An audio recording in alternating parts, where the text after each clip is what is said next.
And we're live.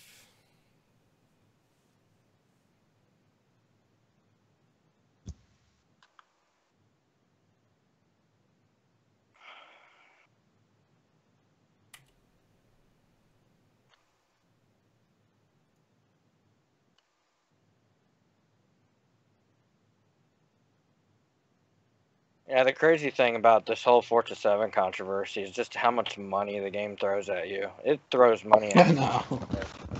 I know. It's just they don't want to actually be rewarded. They want to be given $1 million per race. I've seen people like literally say shit like that. Like I literally don't want to have to grind whatsoever, and it's like, what's even the point?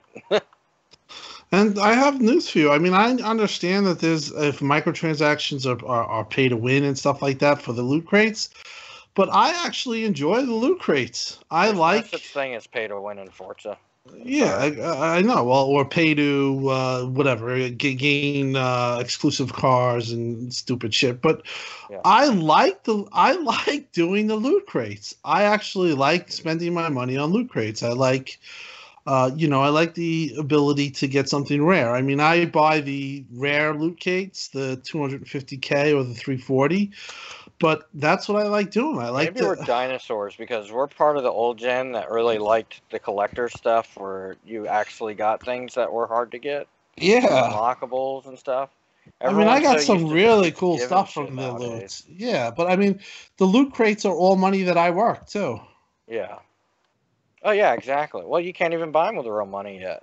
That's the funny thing about this whole thing, is the microtransactions aren't even in yet. It's like, they're not even in the game.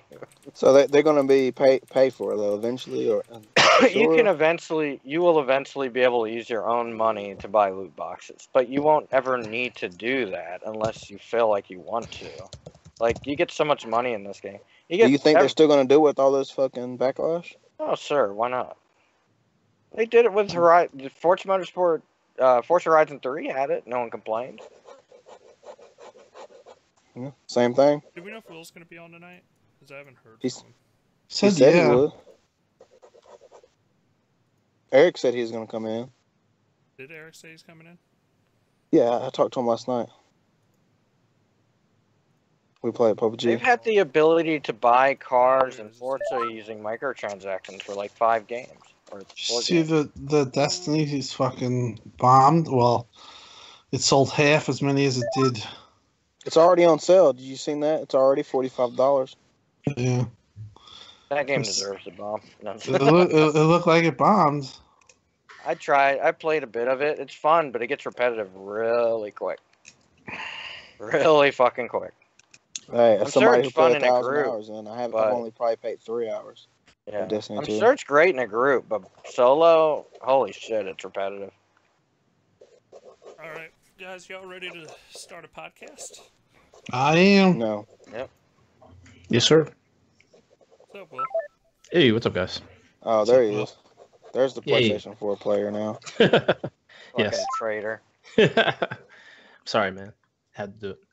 Goddamn traitorous motherfucker. Steph, yell at Eric. Tell him to get on. Can we call him Bruticus? Bruticus is the guy. I don't have access to actually do that, really. Let me see. I can get on Discord. If he's on Discord, I can tell him. Hold on. Hold on. I'm getting on Steam, and I'm going to see if he's on. Yeah, I don't have Steam on my phone. I forgot my password to Steam. So I got me a new Note 8, guys. I'm really liking this phone. Note 8. Nice. Finally. I'm debating on whether I should get the iPhone 8. That black guy is not current. Fuck the iPhone. That's what I say. Fuck it. It's not worth it. Yeah, I know. I don't get the notch thing that cuts into the videos you're watching on the phone with the iPhone. That annoys the shit out of me. I can't connect to Discord. Okay. Don't worry about it. He's not. Y'all just send him a message on Steam. He said he was on. He's not online on Steam. If he's not online on Steam, he's likely not available. I don't have his phone number on my new phone. Right, message him. Well, he specifically said he wasn't going to miss it because I told him it was episode 200. You said you're going to get Chris. Chris, you talking about Chris that used to be on the show before? Yeah. Chris, he's with his mom and dad are taking him and his wife out for dinner, so he will not be. Oh, that's nice. Oh, that sucks. He wasn't sure if it was today or tomorrow, but it ended up man, tonight. That'll satisfy that one guy who was kind of saying he wanted to get some, older people back on the show. Yeah, I'm gonna go with one of the older intros too this week. Oh, really? That'd be cool. One of the ones I really like. And y'all are going to be able to hear the music this week, so you'll know when... Oh, I will be able to hear? All right, well, just let me know whenever it's ready, and I'll meet Does it include the part where I tell people to wash their ass? Yes, I think it does. Okay. Or no, one of those intros? Yeah. Oh, shit. That's funny. Need to update the intros, because we have a few new people on the panel. I think I said that after going to a midnight release, and when I went there, all I could smell was this dude that was fucking disgusting. No, it was when you were giving dating advice, and you were saying that to wash your ass. It was after that, too, because it was just like, no one wants to fucking be around you if you stink. I'm sorry. Oh. Yeah. You stinky motherfucker. Yes, Xbox Uncut has given dating advice. So I'm going to go ahead and get the show started. Dating advice, don't be a stinky motherfucker. Yeah.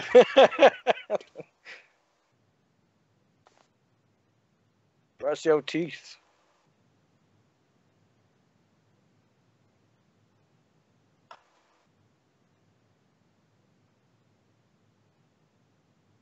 Welcome to the Xbox Uncut Weekly Podcast. Bungie, you ripped the money out of your fans' hands and burned it in front of their faces with that piece of shit known as Bethesda. I want to be hyped. Vern, how you doing? And Tim and Steve are sucking it out of me. It was a pretty good podcast. I'd say 3 out of 5.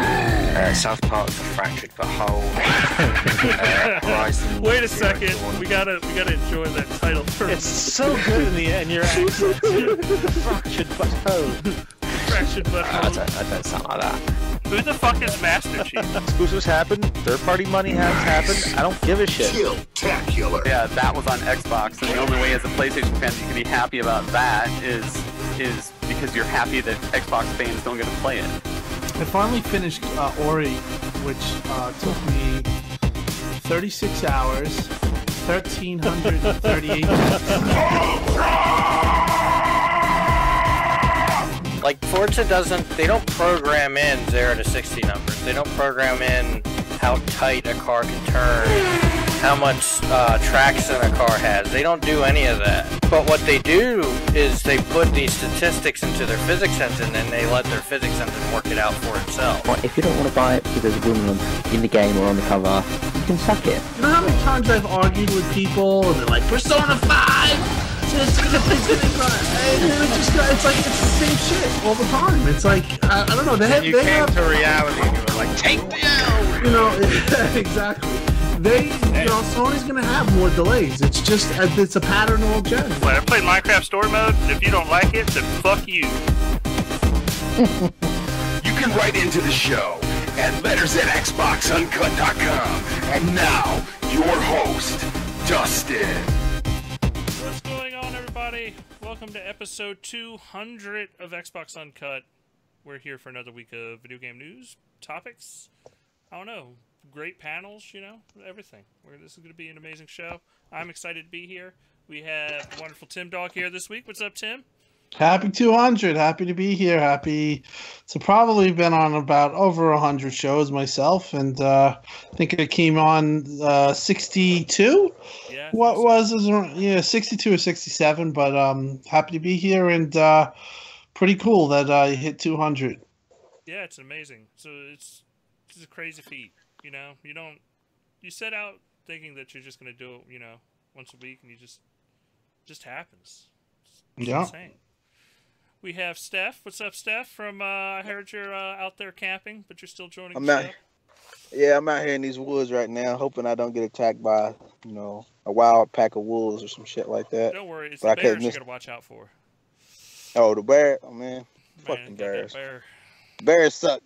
Yeah, man. Happy 200. I'm glad to be a part of like 12 episodes. I don't know. I ain't counting. But yeah, appreciate everybody for joining us in the chat. If you're there. We also have Crickets. Will. I'm not sure exactly how long you've been on the show, Will. I should have went back and looked all this stuff up. Well, it feels like a long time, but thanks for having me. Happy 200 episode. I'm really glad to be here. Great to have Tim on board as well and Steph and the usual crew. So good stuff. Really look forward to this episode. So let's do it. Now, I'm going to introduce somebody that's not here yet, but it does make a difference. Eric, welcome to the show. Supposedly he'll be on sometime. He's going to drop into Skype. Wait. You know? Wait, I am here. No, he's not here. He'll be on. That was pretty good impression. It was. I thought for a second it was him. I was just talking to him last night, so I kind of got it down again. Seth's around him a lot, so he got him down pat. Yeah. And for the other founder of the show, Jason, happy 200 episodes. What's up, guys? Yeah, I'm happy we finally made it. It took a long time to get there, but I'm really happy we made it. I mean, it took a lot of work just doing this every week. And, you know, we got jobs and life and all this stuff that happened, so I'm glad we were able to keep it going. And I hope we've given a great show to everyone that listens, and we continue to do so. And, you know, I'd like to thank Chris. He was going to be on this week, but he actually had, family things to take care of. That's why we played his intro. This is just an amazing intro. Oh, yeah. I was laughing the whole time. My favorite part is also when Tim talks about how many times he died in Ori. So when you see Cuphead, Tim, I'd love to hear. Yeah. How many times you died. I will tell everyone the deaths. I'm sure it's going to be high. Uncut. That's going to be great. But I think everybody's going to be there with Cuphead. It's going to be some astronomical. Oh, yeah. Yeah. I've died plenty of times. I made it to the second island so far, but we'll talk about that later. Okay. Well, I mean, guys, as we said, welcome to 200. But we didn't get any letters this week, so I would hope, I'm just going to ask, please write us at letters@xboxuncut.com. Oh, hold on, Dusty. Oh. You're going in and out a little bit, your voice. Oh, well, I mean, on my end, it should be fine. You're fine now. Yeah. But, please write us in at letters@xboxuncut.com. Let us know what you think, what you're doing, what you're up to, what video games you're playing. But let's just get right into the news. Cuphead sells 1 million copies, guys.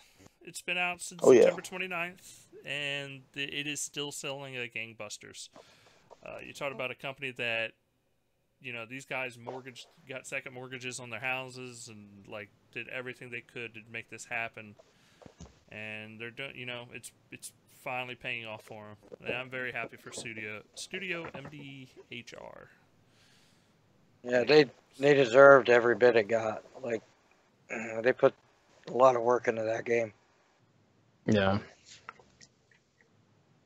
Oh yeah, they put a lot of work in that game, and there's this stigma, in the community with people saying that we don't buy games. But this shows that we put our money where our mouth is when the game's actually good. I know I love Quantum Break, but I can see why maybe a few people skipped out on it because of the live action stuff and the reviews that came out before saying that it was 720p and all sort of bullshit. But there's nothing you can say about Cuphead except for maybe it's hard and you suck. So I'm just glad that graphics didn't matter and it was about game story and gameplay. Yeah, well, it's only when it's Xbox. Well, believe it or not, the pendulum is switching back now that the Xbox One X is releasing. So now it's all about. Yeah, I know. Now it's going back to gameplay matters, guys. Not graphics don't matter anymore as of November 7th. All right. Well, congratulations, Studio MDHR. Oh yeah. Yeah, I'm curious. Sorry, Tim. No, you go. I'll go with you. Yeah, no problem. I'm just curious if it's sold, percentage-wise, how this sold on Xbox compared to the other platforms. Because there was Steam. Is it on GOG as well? I believe so. Yeah. Yeah, I feel like the bulk of the sales might be from there. I don't know, man. Xbox usually sells a lot more copies. Wasn't it 500,000 on Steam? 580. Yeah, but they also said over a million, so that could be 1.3. Could be 1.2. It probably sold like 40-60, or maybe 50-50. Yeah. Because Windows Store, GOG, Steam, Xbox. So yeah, it'll be interesting to see. I mean, I doubt they'll reveal any numbers, but.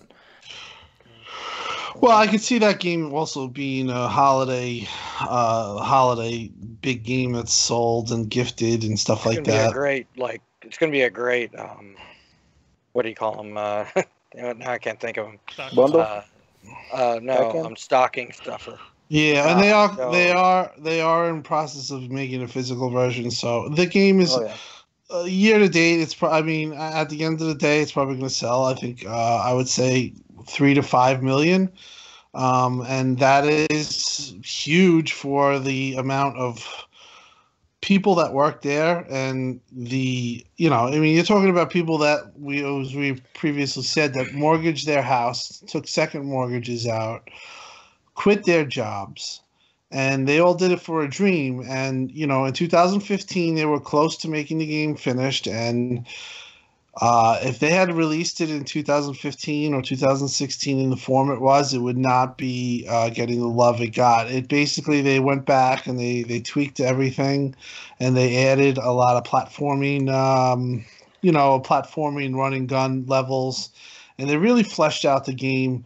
I mean, I remember seeing it in 2015, and now what I'm playing now, it's just funny how a game can just transform, with time. I mean, it's kind of the same thing with GT Sport. Like, I saw that game in 2015, and now I see it now, and I'm like, holy shit, it's a big difference.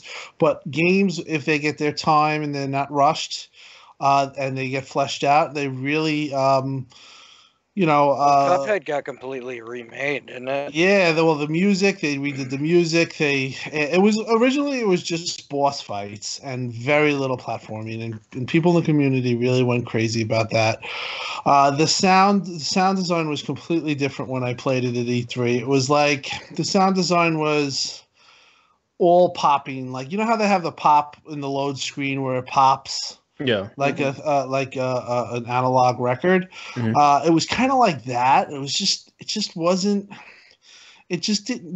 wasn't clearly the refined product it is now, obviously, and that's with time. So, they took a big chance and they just nailed it. I remember talking to a couple of people and I said, listen, and this was before, I said they nailed it with the time where they released it, where it's falling, where people from that game, they went from loving it to hating it to forgetting about it to getting, ready to play the game again, or getting ready or in the mood for it. And it's the right time, right place. They nailed it, and I'm really happy for Studio MDHR. They have absolutely a freaking juggernaut on their hands now, and I wonder what they're going to do next. I mean, I think it's possible that they stick with Xbox, but they might branch off to do a Switch version. I mean, I think that the Switch version makes a lot of sense, and I do think that it wouldn't affect their relationship with Microsoft as much as it would if they branched out and went to PS4. But that's for the sequel. This game is never going to go on either of those platforms per the developer, because Microsoft really from the get-go was behind this game, and they, I'm sure they fronted them money. Yeah, they dump resources. We know that they dump resources into it. Yeah, because they would have released it in 2015. But it was Microsoft that came out and was like, "No, we need to This is amazing. We need to expand this, make this bigger, better." And I wonder how the bet paid off for everybody. It must have been a sizable amount to keep it off of PlayStation. Well, originally, if you remember, it was a game that was two people. I think the develop team was two people, and they were working on weekends. And I asked Chris Charla this on an interview on another program that I used to do podcasts, and Chris avoided the question. He said he's not going to go into the logistics of the relationship or how the deal became what it was, but Microsoft kind of took them under the wing, and they probably helped them a lot with money. And after, I think they got them pretty early. Now, if they had this type of success, I don't think they'd be in the same boat with Microsoft. They'd be obviously branching off to Switch and branching off to PlayStation 4. But the help that Microsoft gave them, and Microsoft was definitely a help with making the game. But as you could see, like the press releases are from Studio MDHR. It is their entity, it is their game. The next one is going to be a big question about exclusivity. Like I said, it could go to multi-platform, but I do think if Microsoft was smart, they would kind of lock it down to their platform. I think they should buy the IP. Whatever they do is they keep doing hand-drawn animations, and I hope if they do multi-platform that it's cross-play. So, AKA no PS4, it's just going to be Xbox and Switch. They should they should buy the IP and straight up make Cuphead a mascot. One of Microsoft's mascots. Yeah, I mean this is the one thing. Do you think Super Lucky's Tale's got a chance to do what Cuphead has done? Oh, hell no. Hell no. Hell no. I mean, so that's the mascot that they need. The only other mascot that has a chance of equaling Cuphead right now is probably Conker. And they're not making it. What, Young Conker? Young Conker? No. Just the original Conker. If they were to bring back Conker. I'd say Banjo as well. Banjo's not as big. It's got a hardcore community, but but those are things that are unknown. But I mean, just talking about the known stuff that we do know, it's Super Lucky's Tale, and we got Cuphead, and I can say that Cuphead is gonna. It's going to go way further. Microsoft's Cuphead's huge now.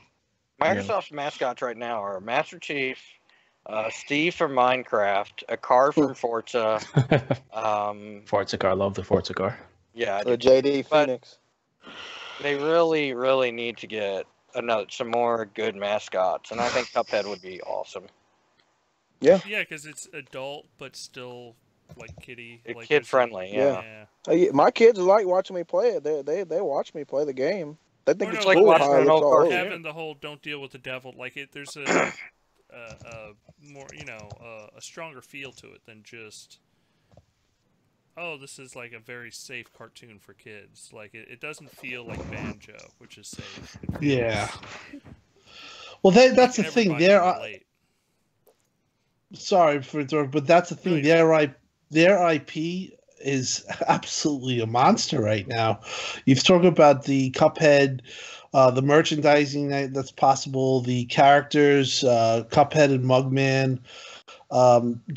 There's so many things that they could do with Cuphead. Could they make a Cuphead cartoon and would it sell? Yeah. I think Adult Swim the fuck out of Cuphead, to be honest. Yeah, exactly. Oh, Jesus. You could totally make an amazing Adult Swim show out of the Cuphead universe and just lay waste.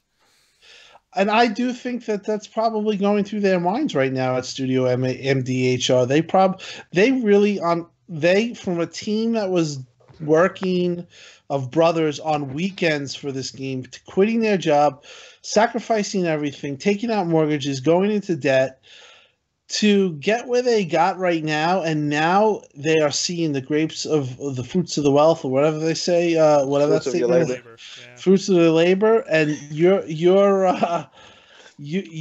seeing all that right now, and they're not even scratching the surface with this. I mean, you could make a Mugman game, you could do so much, you could make 2 games, but as Dustin was talking about, I do think that they're going to still go with the hand-drawn type game, but that's you're talking 3-4 years, three years maybe, because they have existing engine or whatever, however they do it, to set up. But I'm just surprised that Xbox for the longest time has not had something that hit. Whether we talk about Recore or Quantum Break or Sunset Overdrive or Rise. And, just about when you gave up, or at least I was like, if you told me Cuphead would be this big, I would have laughed. I would have said, I'd probably do well, probably do good. I think it's thing. But I did feel that they were in the right time and right place. But even for me, and I had high hopes. I had no idea that this thing, it's already sold 1 million. Yeah. That is absolutely bananas. It hasn't really hit the Christmas season yet either. I know. I mean, if it was #1 on Twitch for a while too, though. Yeah. Too, so if Microsoft were smart, if they were smart, they would buy them out, buy the IP, and give them a studio. And I mean, a nice. But they don't do stuff like that no more, bro. Well, they might things might have changed with Phil in his position. Cuphead would be a type of situation where Microsoft would be smart to look at the situation, because like I said, you're talking not only with Minecraft, it's the same thing. You're talking more than just the game, the IP, the characters, the things that they could do with that, the merchandising and stuff like that, is huge. But now when you come into, how much are they gonna sell it for, or if they want to, like people say, oh well, buy freaking PUBG. Now PUBG, Bluehole might want to freaking sell, but guess what their market cap is right now? 4.6 billion. If you told me that you're gonna buy or you're gonna sell, or Xbox is gonna offer to buy Bluehole for 4.6 billion when you have a game like Fortnite around the corner that's making great, and you're having games that are going to be totally stealing your ideas and coming out, you got to risk all that stuff. I would say you couldn't do the deal, but I do think that Cuphead is definitely something that Microsoft should take a long, hard look at.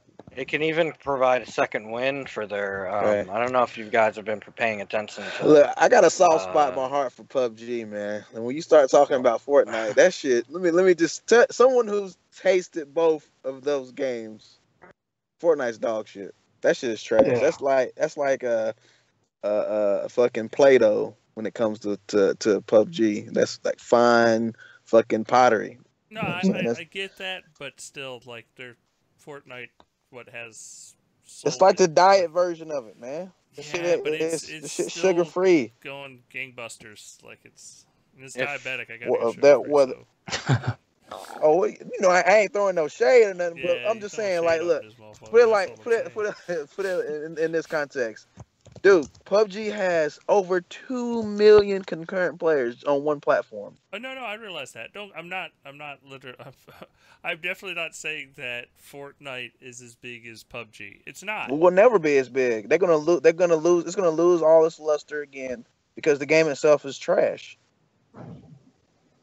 Just saying. But okay. It's gonna get its second wind. Yeah, but with Cuphead, what they can do is like they've done with Microsoft. What Microsoft has done with Minecraft, one, they don't need to take over Cuphead. They can be caretakers like they did with Minecraft. And they've done a fantastic job as a caretaker of Minecraft.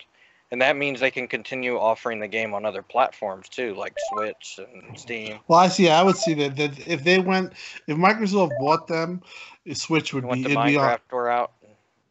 If they went the Minecraft route, they could still put it on Switch. It's not like it doesn't really compete with Xbox. Right. That's the thing. Exactly. I think they would put it on Switch. And Why know what? Is everybody okay with Microsoft putting games on? Because they don't compete.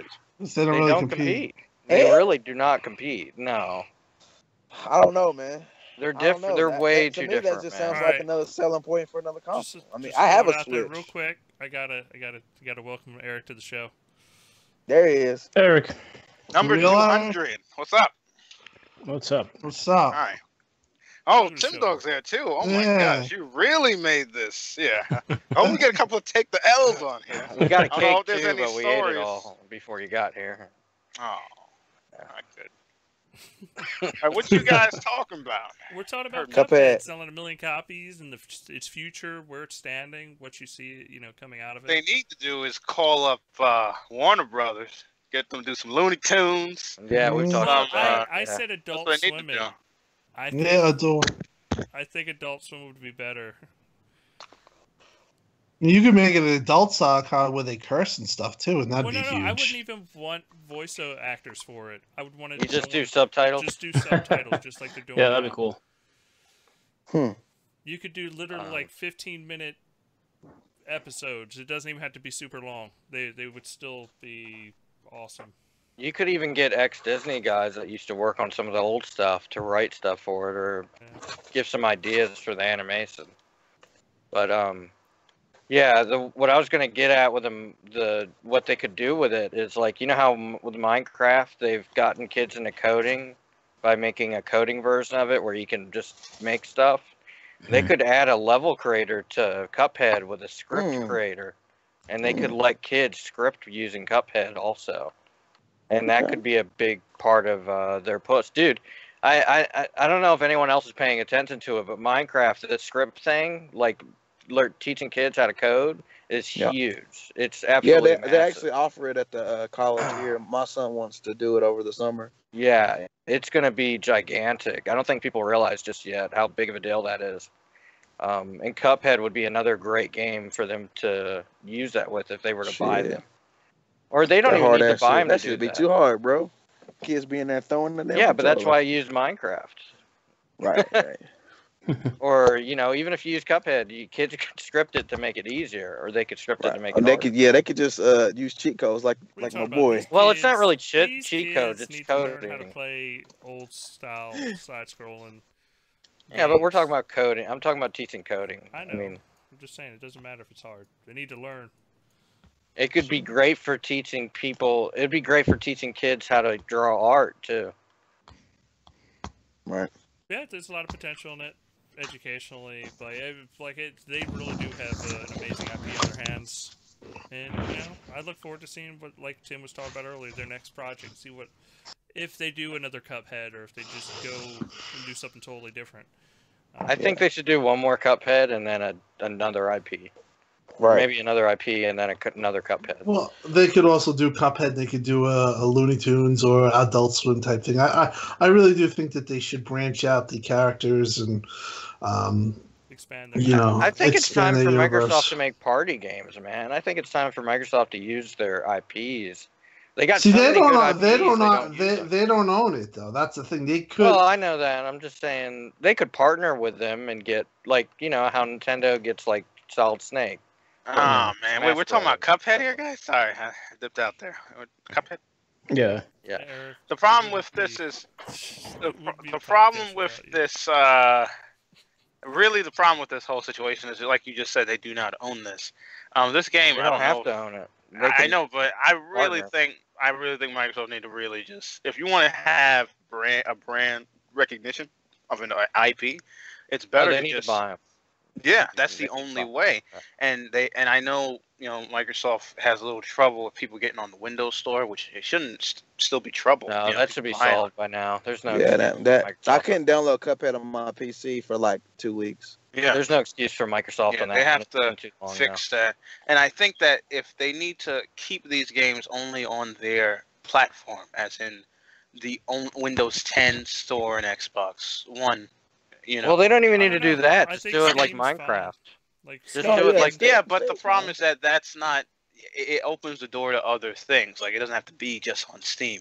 It could go all the way across many markets. Me and you both know that Microsoft Store is not going to ever touch Steam, bruh. It could. No, it can't. Here's the problem. They have the They have the framework in place for it to. They definitely... do, but look, they're never going to fix it. And they've had way too much time. Truth. A lot of people don't know when Steam first. Hold on, when Steam first, came, it was many years before they even got people to accept. Hold on. No, not just that. The basic stuff to accept DRM. That was a major thing. It took them a long time. Right. They got to the point now where they don't remember that. Nobody remembers that. Yeah, but it's not it doesn't matter. It doesn't matter anymore. You can't play exactly. Feature. You have to just be there day one. Exactly. And you know what? If you're gonna really have a store that competes with Steam, there is a store. It's called the Blizzard Store. It's called it's all you got to do, Blizzard, because they have Overwatch, they have fucking World of Warcraft, Destiny. They have Destiny. They have that store fucking dominates the Steam store. I really think they just need to all they got to do is do what their vision was. If they just stuck to the vision, that's the weird thing. I understand. Well, the problem with that is the Windows team doesn't care about the games as much as the Xbox team. They had crazy amount of updates though. But like if we're talking that's about, gonna change though, because now that Phil Spencer is not is one of the leaders. Now that he's in a leader position. Well, apparently now that he has that, Terry Morrison's have we talked about that on Xbox Uncut yet? Yeah, we did last 2 shows ago.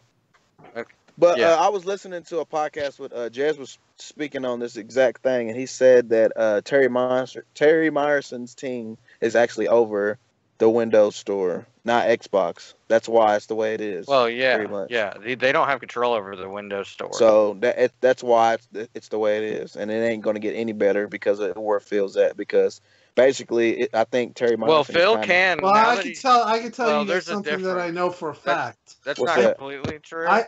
I talked to people, and they said this is a huge change. And I talked to people. These are people in they're big Xbox guys. So this is a change. What happened is a complete change. There's a difference here, though, Steph, is that what Phil can do now. You got to remember what this position means is that he sits down with the top people at Microsoft. Oh, yeah, I understand that. Does that mean that he's going to have the power to say... Oh, yeah, he'll have the power to sit there and he can sit there and tell Satya, hey, the Windows Store is hurting our ability to sell games. It's hurting for one, it's hurting our bottom line. And two, it's hurting our reception. And Terry Myerson's going to have to sit at the same table and answer for it. Yeah, that's why I was saying. I don't see according to it's going to be like that. No, I'm saying I don't see like how we're saying that you could just keep on branching out, putting the game on other platforms. They don't want that. No, Microsoft does not want that. Like Microsoft as a whole, they do not want that. They want everything to stay. No, they want everything. No, just like Valve. Valve was never going to take any, like Steam, right? Their games and put it on. On other platforms. Minecraft literally contradicts what you just said. Yeah, but Minecraft was. So does Cuphead. So does Cuphead. Yeah, Cuphead could be in the same position of how Minecraft's positioned. We're not talking about the only thing I would say to your argument though, Dustin, is that Minecraft was on everything before Microsoft even bought it was already there. We haven't yet to see. But they could have removed it. Microsoft could have completely, very easily did the Better Together update and excluded everybody except for what they wanted. Yeah, but it's not but that's good money now. for what they're doing. It's already there. Might as well but Dustin, it's not really smart, like for them to just start putting their stuff on every platform. Except when you realize that Microsoft is a service company and not a hardware company. But it's not. No, it's you not, got to remember this is their vision of the future. It is. Let me ask a question on Steam. What exactly is competitive about Steam versus Xbox? It must be. Listen, does that even have to be said anything? They got the users. How on PC? How does Xbox compete with it? There's a lot of people who just enjoy how Steam is set up. I mean, I could list things. Honestly, like Xbox does things too. You know, bottom line, it doesn't. PC. I don't think. Yeah, I agree with that. I don't think Xbox directly competes with it, but the Windows Store does. But the Windows Store wasn't meant for gaming, though. It was meant for apps. Wait. What about the game? But this doesn't make sense, though. Hold on. You're saying the Windows Store was meant for gaming, but it has the Xbox app that is all gaming. They even went into detail with that app to play and launch games. You're talking about the Xbox app. I'm talking about the Windows distribution. Yeah, but even they don't even. Well, that's just how they did that. They didn't have to do that. Yeah, but I'm saying that's that Microsoft. It was never made for large games. It was made for small apps. But I think it's more to do with a team. Like they're not. It's not really that hard to do. Well, like it's not really that hard. They need to fix that so they can. Well, they need to fix it, but that's the thing, Eric. I was in the same boat as you, and I also had talked to people about that, saying the same thing that you have. But here's the problem: Windows Store, UWP, when they release these games, has so many problems. They can't get it right. So it's not like they've had time and they can't get it right. Now you have something here where you exclude Steam, and your game from a perspective from media, from Steam fanboys, has a bullseye on it. Okay, if Cuphead was just on Windows 10 and Xbox, guess what?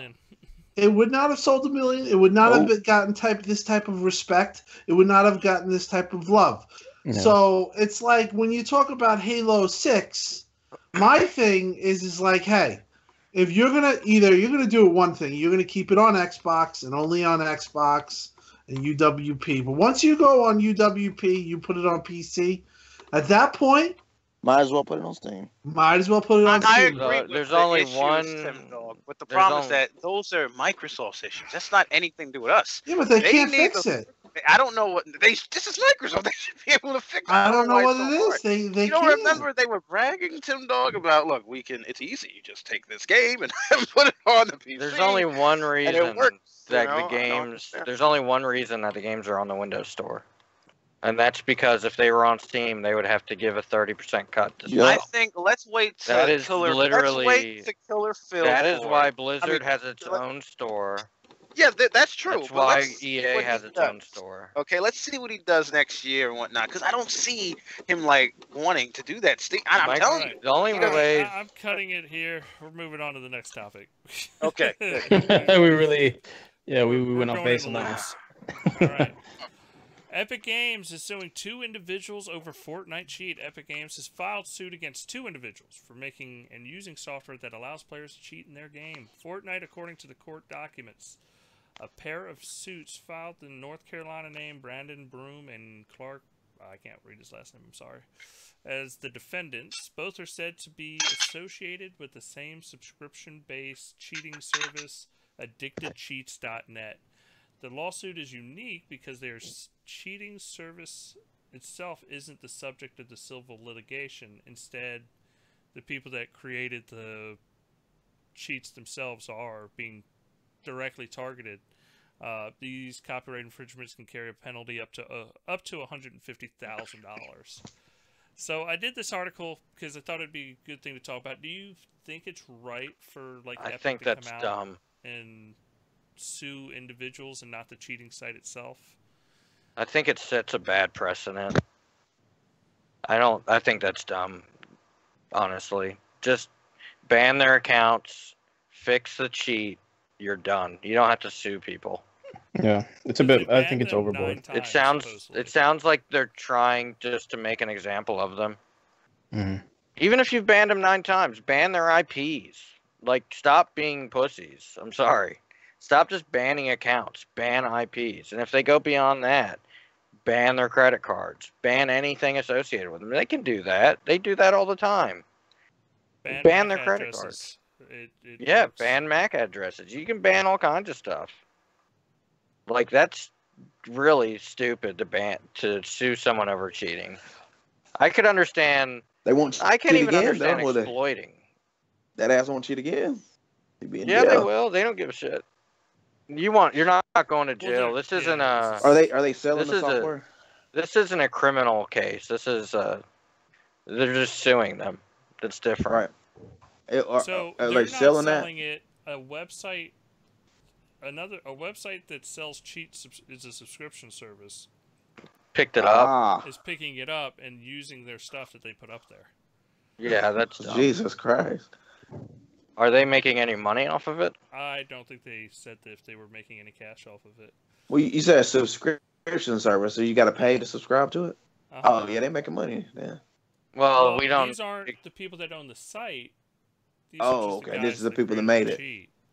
Oh, yes. So they probably sold it to them then. I don't know if that's how... Or the site just took it. It's a scummy site. I just don't feel like you should just sue the site. Don't sue the people. That don't even sue the site. Yeah. Just fix your shit. Yeah, they're probably trying to scare people too. It's part of that, you know. Yeah. Honestly, this is what I don't understand about this shit. Fix your game. Get rid of the exploit. That's how you fix it. If they've been able to make 9 accounts and continue cheating, you need to fix your game. And people are going to say, well, you can't fix it if it uses hack code. Yes, you can. You can fix it. I got one suggestion for the people who playing Fortnite. You know, they could just go ahead and play PUBG, a real man's game, and then delete that trash off. That's like system. Forza. People got caught on Horizon 3 using trainers, and Turn 10 released And now they got caught on Forza 7 using trainers.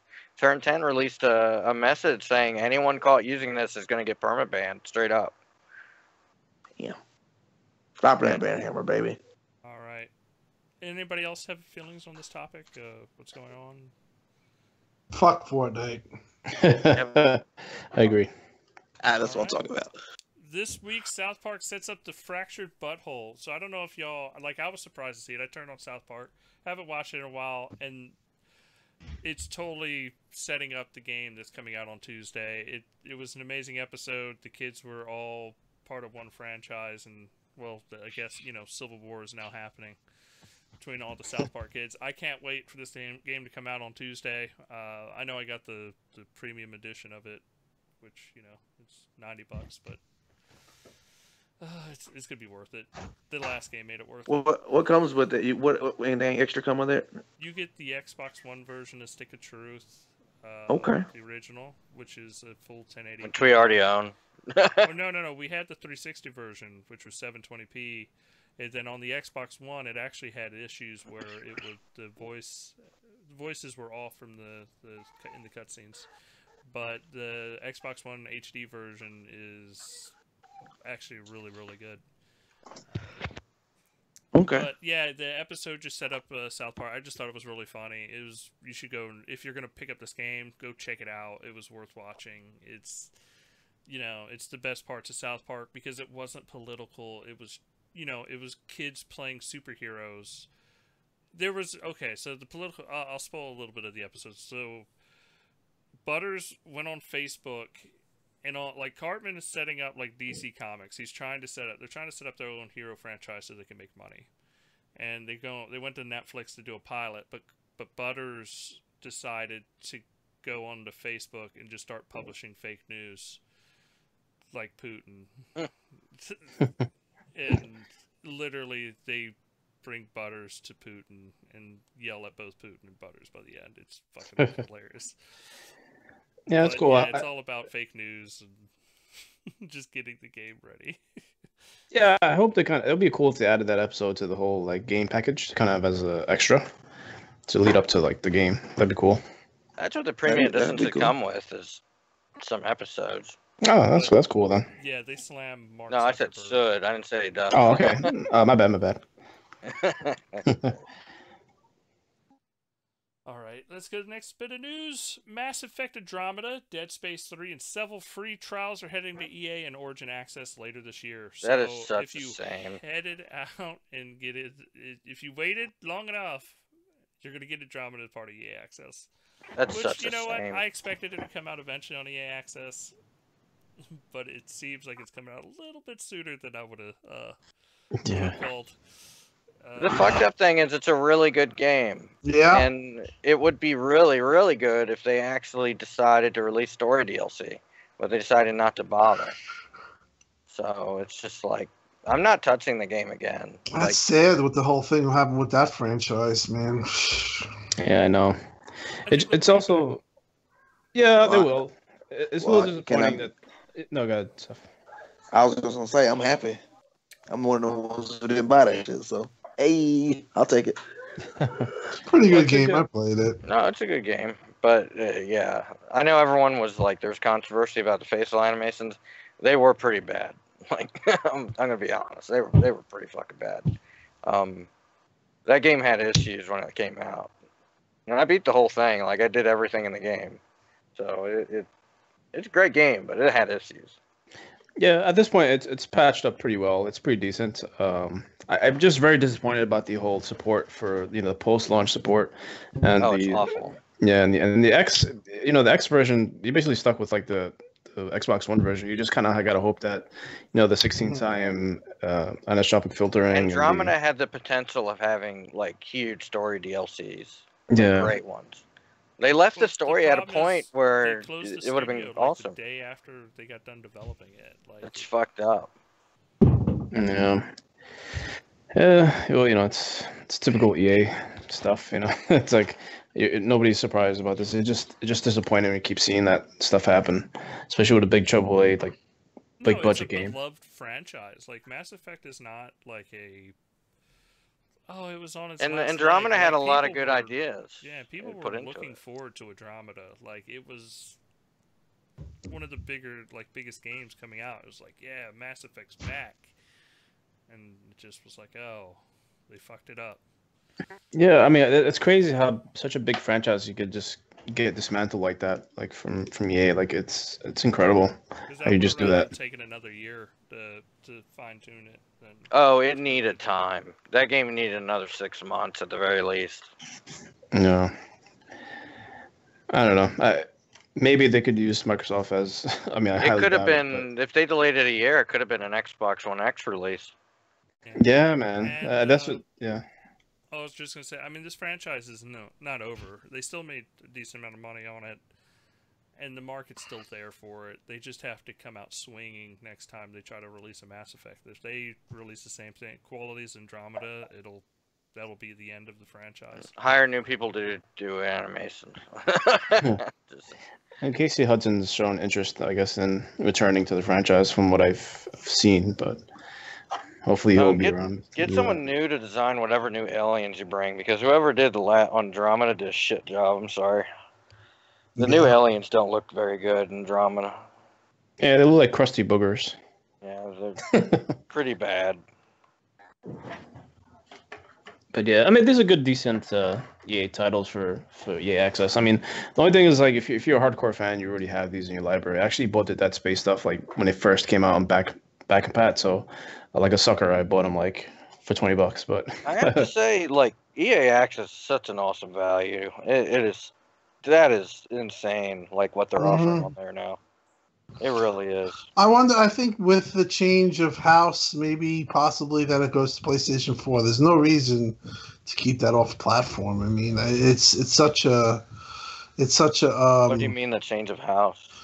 Well, House got left, or he's the CEO, so I just feel like... Wait, Andrew House is CEO now and Kaz left? No. House left, or he's got... They put in his spot, Andrew Cordero, I believe his name is. But basically, it's a leadership change. So, yeah. And I think House was one of the guys that... House was awful. Yeah, he was one of the guys... I think he's the guy that said, we've been accustomed to coming to a certain value, or whatever the stupid statement he said. But being that he's gone, I do think that they might actually look into EA Access, because why wouldn't you want that on your platform? It's such value. It's an awesome service. It's worth it. They're not going to get it. Like, especially now that cut out of it either. Like, both of them are receiving a cut. Especially now that PlayStation Now has basically bombed. Like, just allow EA Access. And let's be honest, PlayStation Now is bombed. Like, I don't even. I'm surprised it even exists anymore. Yeah, Sony's better off doing the whole similar system to Game Pass and then adding EA Access. That way, like, pretty much everyone wins on the Sony side. So, but I agree with Tim. Hopefully, they'll add that to the Sony services. EA Access is an awesome thing to have exclusive.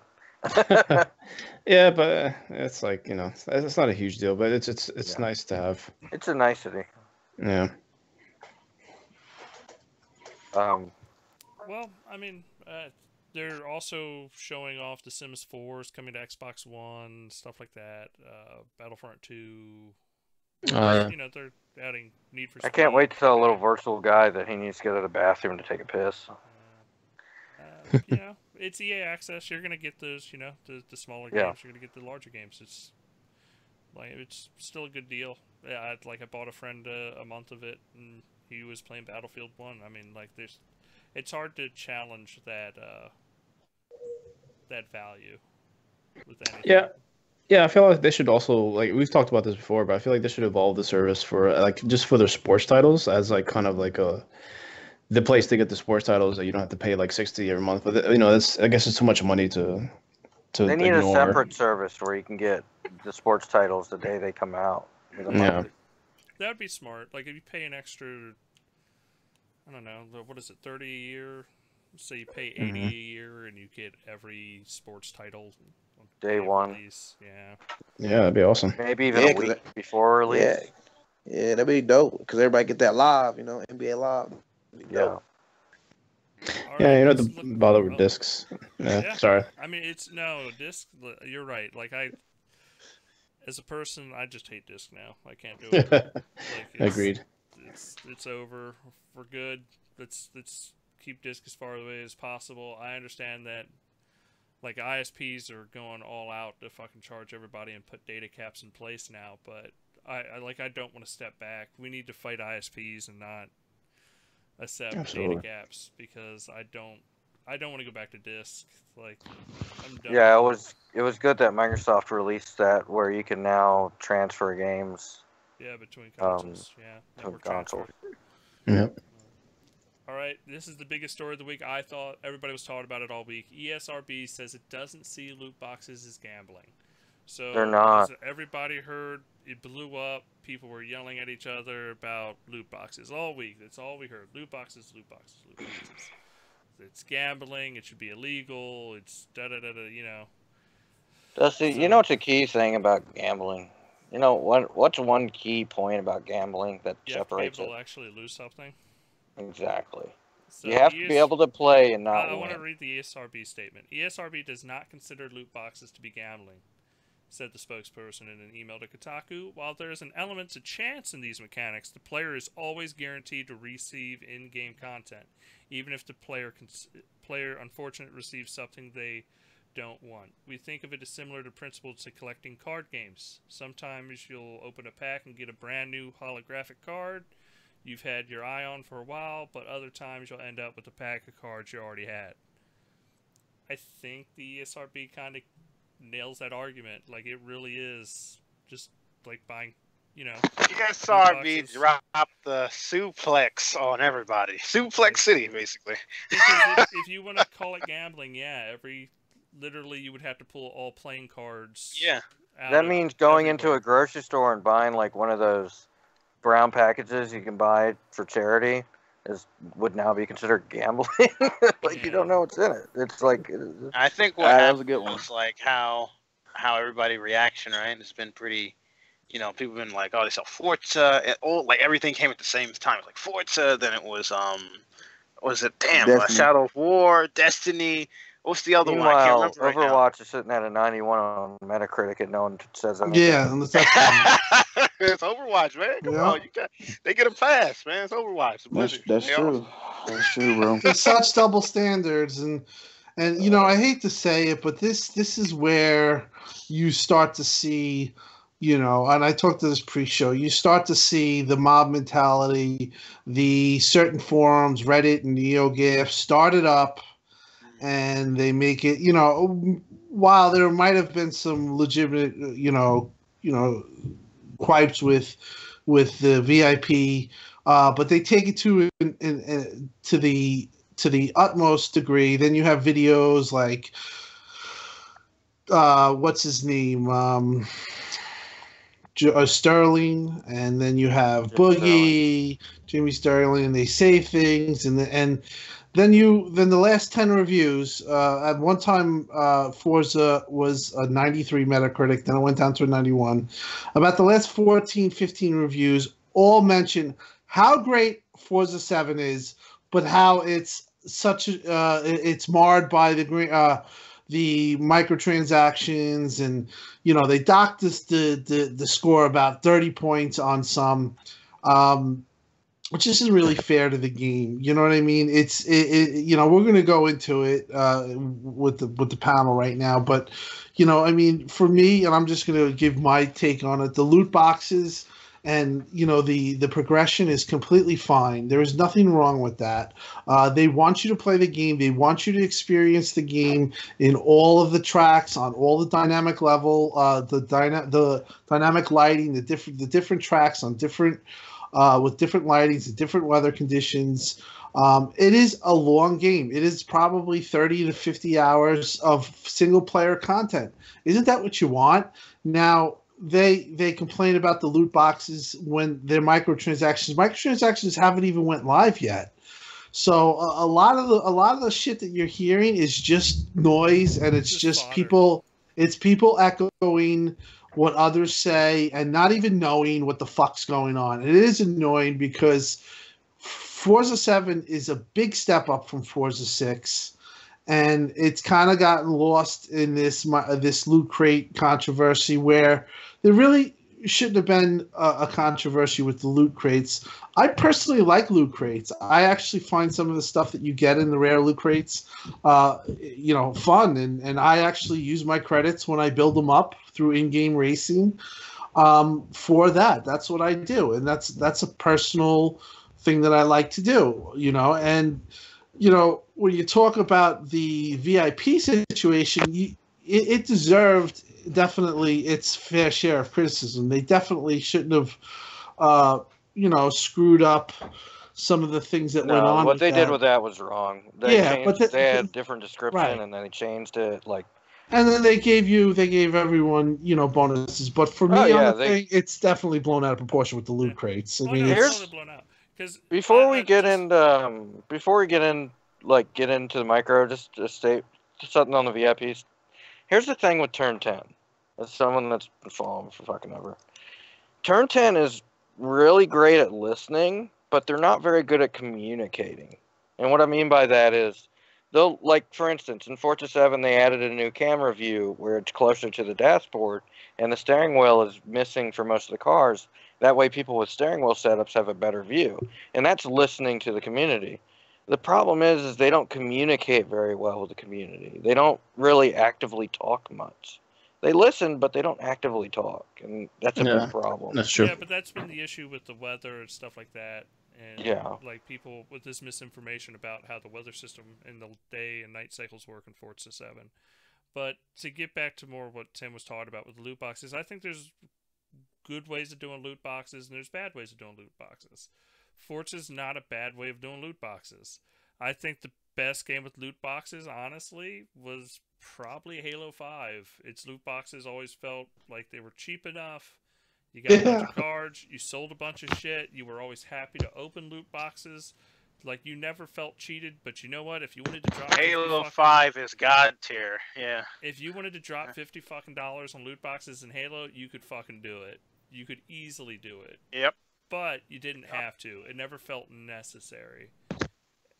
Yeah, I agree with that. I think Gears pushed a little bit stronger towards where people didn't like loot boxes, but I don't think Gears was actually as bad as people made it out to be. And ever since then, we've seen nothing but people going harder and harder on loot boxes. But the issue with that is, they're not actually faulting with the systems of loot boxes. They're just the fact that it's a loot box, they're just having a heart attack. If it's a game that they don't like. I mean, we already know Uncharted's getting loot boxes. Not just Uncharted, all these, don't get me wrong, first party, single player games getting loot boxes is really fucking weird. And I don't know if I can, really get behind that.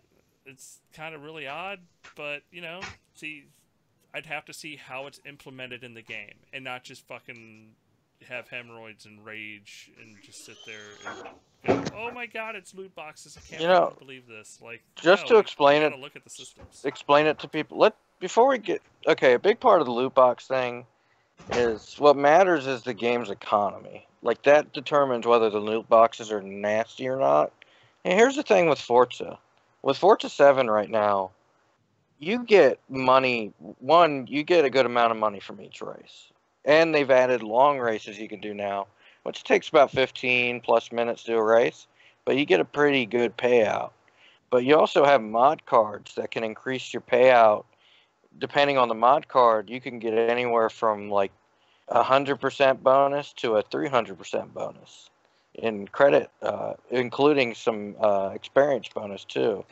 And on top of that, you get every day you race in the game, you get a free 15,000 credits just from your drivatar racing. Yeah, or just week. If you log into the thing, you get 30,000. Yeah, Forza Hub. If you're high enough on Forza rewards, personally, every week I get $350,000 in the game. That's ridiculous. You also can sell paints on the auction house. You can sell cars on the auction house. Here's another huge one. It's absolutely massive that everyone's ignoring. Every time you level up in Forza, you get the choice of getting a car And the thing that's ridiculous about this is that it gives you huge discounts on very expensive cars. I bought a $1.5 million car for half the price. That saved me $500,000, more than $500,000. Saved me 750,000 credits on that one car. And people are just there. And here's the thing: every time your collection tier jumps, and it's not hard to increase your collection tier. I'm at 12 right now. Every time that jumps, the car bonus, like the discount, gets bigger. So at a certain point, if you get a high enough level, you could probably get $1 million cars for free. Like the game throws money at you. It throws money in cars at you left and right. So hold on a minute. See, basically what you're saying, Forza is a type of game. It's kind of like Forza's throwing you money like you're a stripper. That's what you're saying here. Oh yeah. So like you're sitting there stripper. And you're just getting thrown and showered. Forza's like that Arab prince, just like he's got the 2 stacks of cash and he's just like letting it fall on you. It's like the game throws money. That's the thing with Jim Sterling and stuff. They don't play these games. They don't understand how they work. They don't understand the economy. So their opinions on the games are really, you can't really take them with any kind of seriousness because they don't know the games.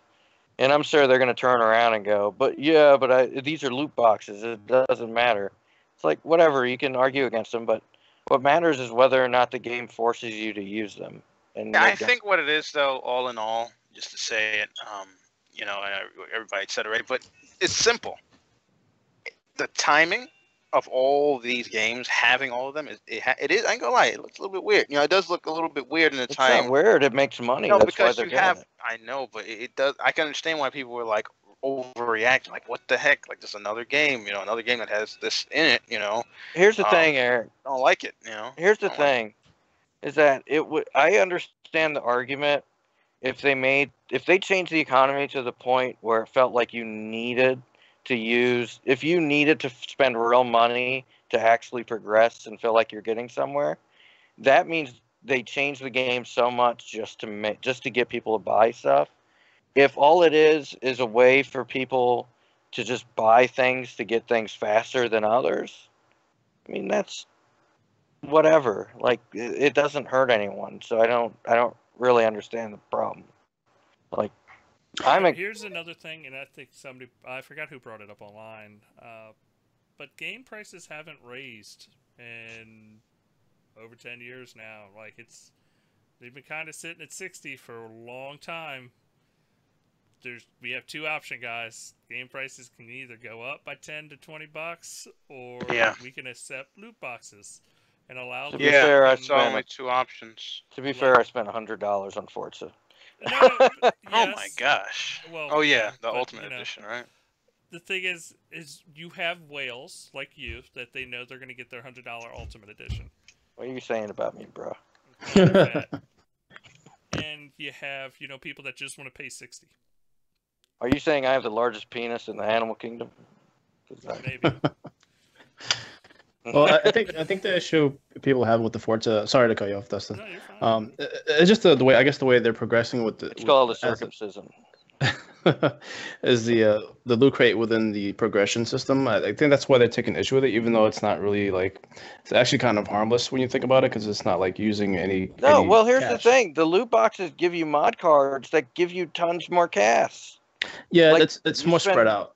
You spend $20,000 on a loot box that gives you guaranteed to give you mod cards, and those mod cards give you 30. They give you a percentage bonus.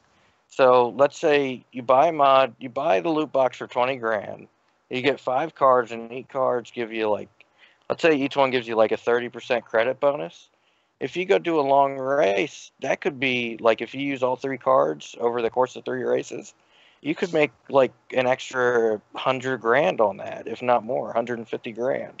So you're turning $20,000 into. To anybody hearing snoring in the background, that's my dog. It's Otis. That's cool. Well, I do a lot of the stuff is fair. I mean, even the VIP, you get 25 times the added mods. I mean, the way I use the mods, I could say I got a large amount of money doing that, and I mean, they did change that up a little, and I can understand why people were annoyed with that, but really, this is a nothing burger, in my opinion. It's just people echoing other people, and Forza, as stupid as it is, got the brunt of it. Like, you talk about Overwatch, nobody says a word. Wait, because... Tim, but come on, man. At least we got some cash, got some cars, from that. Listen. I gotta at least say, okay, I can deal with that. They gave everyone a million credits. They gave everybody a million credits. Where I didn't get my million. That's funny. Where are you getting it? I heard that. They sent it in the message on the message center. In Xbox Message Center? No, when you go in the game, you go to the message center. It's in there. Yeah, but it'll like say gifted credits. The game is actually a lot of fun. It's tremendous fun. It's such a huge step up. And honestly, it's just become a poster boy for this shit. And you know what? It's going to be we're going to have this conversation because Battlefront 2 supposedly has some nasty ones in it. I mean, this is where some of the people are going. For me, like I said, I don't think that Forza should be getting the heat that they're getting. I agree that they should have got some heat, especially on the VIP stuff. But I mean, for reviewers to say stuff like they force you into buying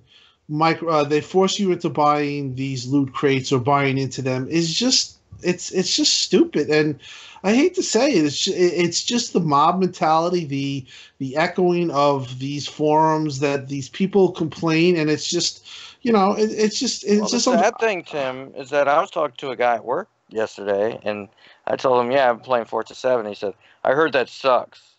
I'm like, that's what happens. Well, I heard it sucks. And I'm like, I should have asked him. I didn't ask him. I said, why does it suck? I don't know. I heard. And it's like, are you incapable of making your own mind up? Well, I mean, I had an argument with a friend because he was like, Halo 5 was... People hated that version. And I was like, no, they didn't. People didn't like the main campaign, but they loved the multiplayer. Halo 5 is highly regarded. He's like, no, it's not. I'm like, yes, it is. Like, people still play the multiplayer. Like, people love Halo 5's multiplayer. But you just have people that, they're just misinformed. It's a fact. You can't, there's only so much you can do. Well, people aren't capable of thinking. Well, me and Tim were talking about this. This is going a bit more on topic with it. Me and Tim were talking about this, and it's something I saw too. And it seems people get upset with this game if they're not making $1 million a race. Yeah. Like, if they're not making $1 million for doing like a minute race, they're pissed off. And it's like, get over it. I mean, like, I hate to say it, but you sound like a fucking millennial. Like, get fucking over it. Like, it's a grind. It's a fucking racing game. It's a grind. The game gives you the option. Hey, I'll put it this way: the very beginning of the game, the first car you get to choose to buy a McLaren F1, which is worth like $2 million straight up for free. That's what I picked. You can choose through a list of free cars, and quite a few of them are worth over $1 million. Like, it's not like the game gives, and not to mention, here's another thing: when you buy cars now, because they have the new homologation system, which makes it to where every car has to meet certain restrictions. So it's not like there's a car with 1,000 horsepower in a race it shouldn't be in. Well, now when you buy a car, it automatically pays for free for the parts to put it in that class. You used to have to pay for that. Now you don't. Like, how much free shit do they got to give you? Like, honestly, it's ludicrous, man. Yeah, I definitely feel it was unfairly dinged for the Metacritic stuff. That was like, it's almost like there's the Xbox tax, and they always collect it every time there's like an Xbox game on Metacritic.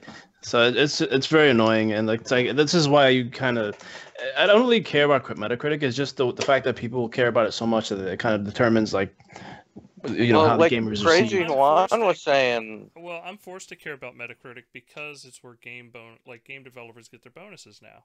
Now we have to talk about it. We have to go, what did Forza's Metacritic? And the crazy thing is they're allowing random sites on there now, too. Like, so look you got at random sites like stopping Turn 10 employees from getting fucking their bonuses because they gave it a 60, which is just. I think it's acceptable. I'm sorry, I have to say, because the reason why it's acceptable because this can happen to any other game. Like this should happen with Destiny. It didn't. It didn't happen with Destiny. Let me tell you one thing, Eric. When GT Sport reviews start coming out, there's not going to be a bunch of 60s because it's online only. I'm pretty sure there's going to be a lot. Oh man, I don't think people realize for being online only. Well, no, not like GT Sport. You do realize in like, GT it's not going to get the best do you scores, know? Like everybody knows that. Do you know in GT Sport, in order to save your game, you have to be online? Yeah, it's very dependent. If you don't that's have, not a problem. Do you think we're going to hear about that? Do you think there's going to be a bunch of reviews? Dusty was watching a video early today saying, Dusty, what was that video you were watching? The guy was like, literally said it was a pleasure to just use the UI. And it's just like, what? Like, is the UI good or bad? It's like, it's so good it was a pleasure to use it. It was amazing.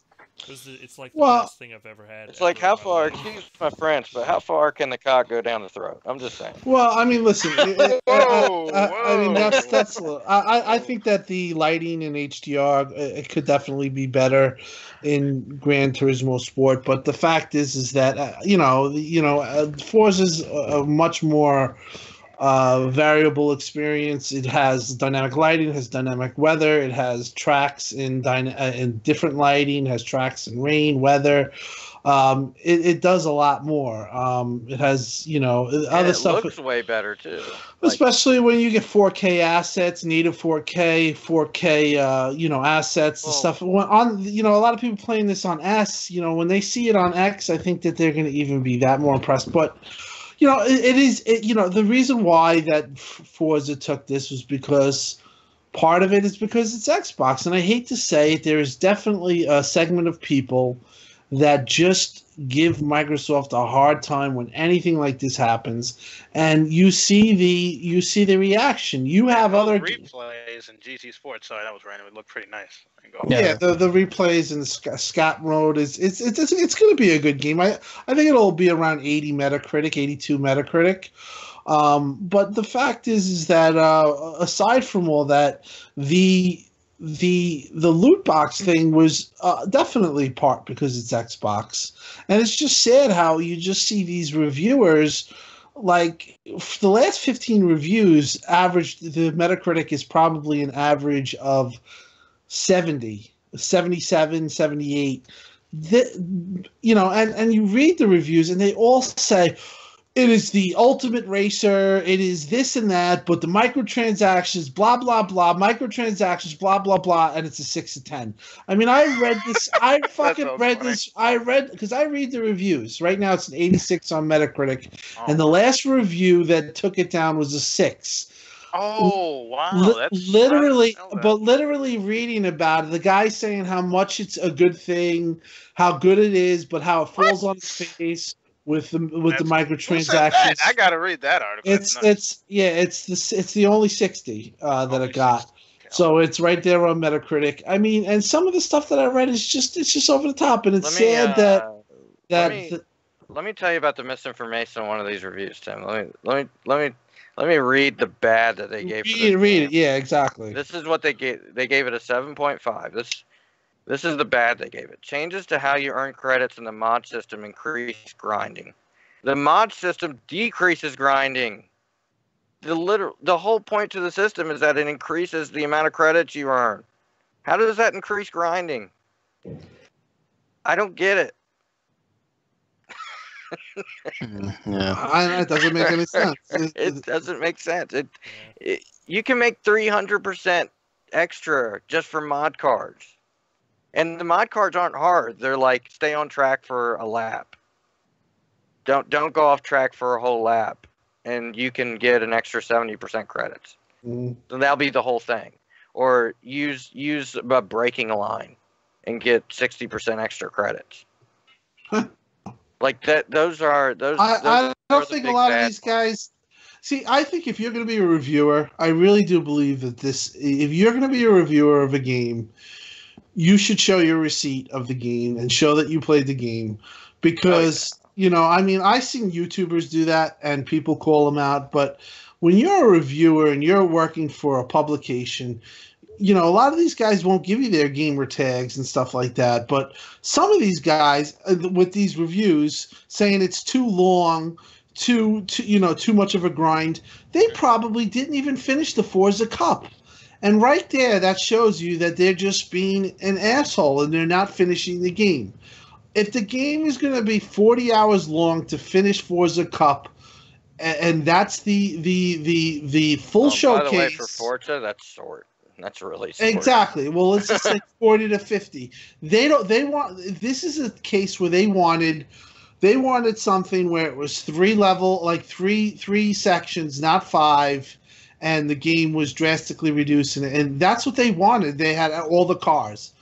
Forza is 700 cars. It has, what does it have, 32 tracks or 28 tracks? It has whatever the number is. Over 30 tracks, 200 plus layouts. Right. They have different layouts. They have different levels. They want to show you the game in its entirety. And I think that was part of Turn 10's idea of this, and that's where it kind of got them in trouble, because they said, hey, if we can finish the game and we can have it this way and we can grind out this much, well, they didn't use grind, but for the player to experience it, this is what they're going to have to do. I want to see these reviewers play old school Gran Turismo, because it used to be that they start you off in a little crappy hatchback and you'd have to race 10 hours just to get in something that wasn't considered a piece of crap.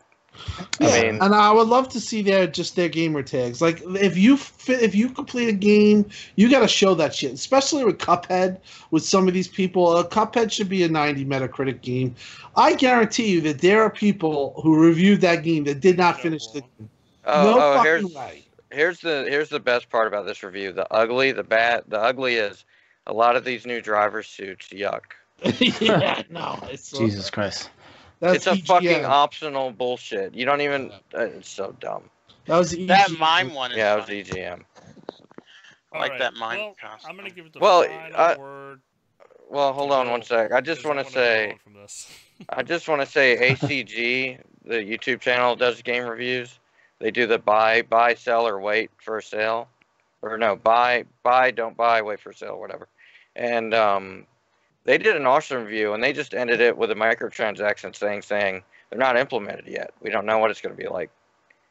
And they didn't let it affect whether or not the game's good or worth buying or not. Yeah, I usually like his reviews. They're pretty balanced. Like he kind of does it like they're fair and on point. Yeah, he's very like timely with his stuff. So it's very of the moment. So you're not gonna get anything like anything too early or too late with regards to like whether it affects the game, So, but yeah, I mean, this microtransaction, I can't barely say it. These microtransactions are kind of lame. These microtransactions. Oh, Michael sounds good. Back to transactions. Yeah, and these toot boxes are kind of lame, but it's unfortunately becoming a reality with these newer games. It's like this is gonna be the new reality with future games as well. It's just like I just hope they don't, they're taking an inch now, but I hope they don't take a mile later on. That's the kind of the big scare I'm having, because it's like we don't know what the limit is gonna be like. Tell me if I'm off base, but does anyone else not get how they're anti-consumer? I could understand people seeing it as anti-consumer. I could taking away the option to buy something is anti-consumer. Giving an option to buy something is pro-consumer. I know, but I still could see. It's taking a word and using it in a negative context. People acted that way. It's not. It's just it's a word they use to make it seem worse than it is. But it's not. I think I'm just going to leave it up. I'm going to ask everybody. I just want a yes or no. Are you ready for $70 games, or would you be happy with that? No, I would rather. I'd be happy with that, and I think that's part of the problem why we have this now. People will point to it that it's Microsoft, but I do think that in the industry itself, it would really It would really do a lot if they could get to that $70 price point because, we're just there at that point where they're making these games for 60, and you don't want it to become a point where you're getting a game where it's like an iOS game for $60. You get half the game or 75% of the game. You mean like Gran Turismo Sport? I'm sorry. Well, you just don't want to get to that point. So I for one, and people will say, "What the hell are you doing?" I for one think it would be a big thing if the industry would just do $70. And you know what? It doesn't have to be every game. Like I think The Last of Us 2 could be a $70 game if it meant like there's no microtransactions and it's just an amazing single player. I've always been up to the notion that it's silly that every single game's $60. I don't that's think the thing. every People game take is worth advantage 60. of it. Yeah, I agree with that. Cuphead being $20 shows you. GT Sport should be 40. Wolfenstein should be 40. There's a few games that are just Titanfall, the original. Yeah, you're right in the sense that that's the thing. When you make it $70, you know that there'll be people who just say, "Hey, we're just going to make our game $70," and that they really, it's not a $70 game. But you're right. There are games that are $60.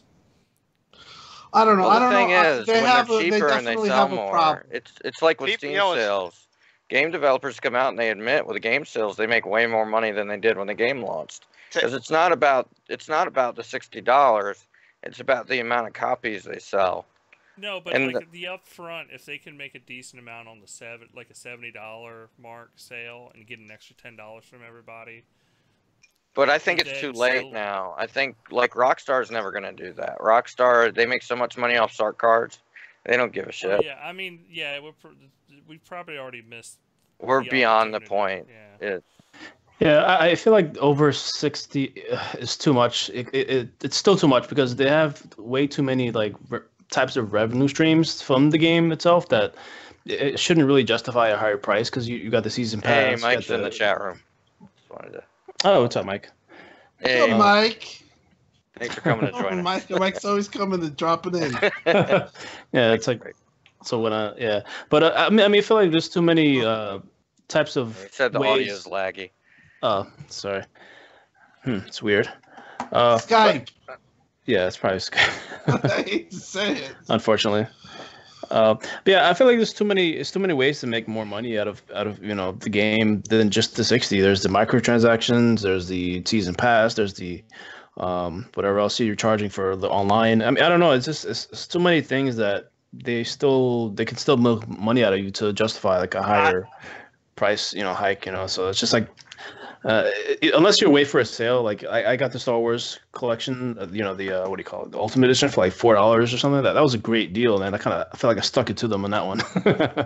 But that's kind of one of the things. Like if you're willing to wait and pay less, then it's that's even better. But that's not everyone, What's crazy about this conversation is you saying, "Are you ready for $70 games?" You've been to Canada? They got $80 games. Well. But that's because of the whole. I don't know what the heck that's about. I think it's the freaking. I also the American dollar versus the Canadian dollar. Yeah, but not to mention the taxes. Saw a $90. Was it $90 Forza or something? I saw. I was like, what? Well, it's just it's the way like. Well, you that's said, like Sweden. I love when Swedish people complain about. But what I'm saying is that they're already paying it. I mean, regardless of if it's dollar or the currency difference, they're paying it. No, here's the thing, Eric. It's like someone in Sweden might pay 90 for it, but at the same time, they work way less for that 90. Oh, come on. All right, well, this is they do. The bottom line is that for me, I do think that a $70 increase would help with this stuff. Unfortunately, with a $10 increase, I agree that there are definitely customer concerns with that. But with that being said, if you don't get that, you're going to start to get these games, and they're going to be looking to make money more and more with things like this, microtransactions and loot crates and pay to win. It's just not to mention the AAA game died last gen, and it's all like $100 million games now. Yeah. I mean, to make these games is especially on the high level, like the big AAA. It's become way out of whack, and it's unfortunate because the economics of making games is not where it should be, and we've already seen things taking effect, but the industry has to change somehow. They have to figure out a way to be profitable and actually put out a good product. I think they should just do the free market way. Just do everything, and whatever people accept is what people accept. Here's the thing: everyone hates microtransactions, but you know why they exist? Because the people that want them buy them, and that's why they're going to continue to exist. Whether or not you want to regulate them out of existence isn't going to stop them from existing. It's dumb. If the market wants them, they're going to exist. For me, I think it's again people worrying about what other people doing. If it's a pay to win and it's a multiplayer, and you're getting an overpowered gun, an OP gun, that's one thing. Yeah, but then don't buy a game. Well, the thing is that I can understand people having a problem with that. But if you're playing a single player game, and for whatever reason it'll make the game easier for you, or cheat it, or whatever the case is, that is a personal thing on that person. There are people that play games for 1 hour and are dead tired, okay? Or they don't want to do it. That's just the way. Gamers are not all the same. There are going to be people who would want to use a cheat or want to use one of those things. Now, for me, I'm going to do it the way I always play. I play it on normal, and I don't buy a microtransaction. I don't buy rec packs. I don't do it. It's just the way it is. I very rarely buy DLC unless it's really enticing. But the fact of the matter is that's me. But there are people that, if they want to buy a fucking Assassin's Creed way to get their game finished faster, who gives a fuck, in my opinion? Let them spend their money and do what the fuck they want. But again, you have this people where they say, they're worried about what other gamers are doing or why it's gamers. It's a slippery slope. It's addictive. Who cares? I mean, for me, honestly, that's just my opinion. A lot of things are addictive. Sugar is addictive. Tobacco is addictive. That doesn't mean we ban it. Just we tell people not to get addicted. Gambling's addiction, yes. But you don't solve gambling by getting rid of gambling. You solve it by helping people through their problems. If people are more willing... If you think banning something is going to stop people from doing it, you've already lost the argument. I'm sorry. Well, I mean, listen. There's like and also. Damn, you hear Ford here? Damn, might as well just make everything legal. Coke, heroin, and all this stuff. I don't care. Listen, if it's you remind me of like a crazy dystopian future or something like that. Well, I mean, the fact is that you have these things because people are looking to return on investment, and that's the big thing in the industry right now. The industry is not. It's you still not every time you buy a car. Technically, you look at Destiny 2, and I mean, this is. I don't want to breach into another topic, but Destiny 2 sold half as many physical copies as it did Destiny 1. Okay, really? If you that's the report that just came on CNBC. If you look at that situation, and you look at all the money that they poured into Destiny. Now you look at that situation and you say, wow, we didn't expect that. Now, Destiny, Activision, they're going to be fine. But some of these... Oh, my God, you right, Tim? Oh, Activision's mad about that. There's no way to... But that's the type of thing is like when you don't have a hit, when you have an unexpected problem, that for itself can cripple companies. It can cripple franchises. You look at Mass Effect. Mass Effect is a fantastic franchise. We might not see Mass Effect in our lifetime. That's because I'm not even going to go into that. There's a lot of there is a lot of reasons, but that is all because of this industry that is the industry that they're in right now. It is not. It's very unpredictable. What would you say though, Tim, in regards to Destiny 2? Because I'm looking at NeoGAF. They showed the numbers. In regards to Destiny 2, everybody was saying from the jump, it's very similar to Destiny 1. I mean, yes, they added this campaign and stuff and different raids and whatnot, but that could be it too. It could be like it wasn't enough.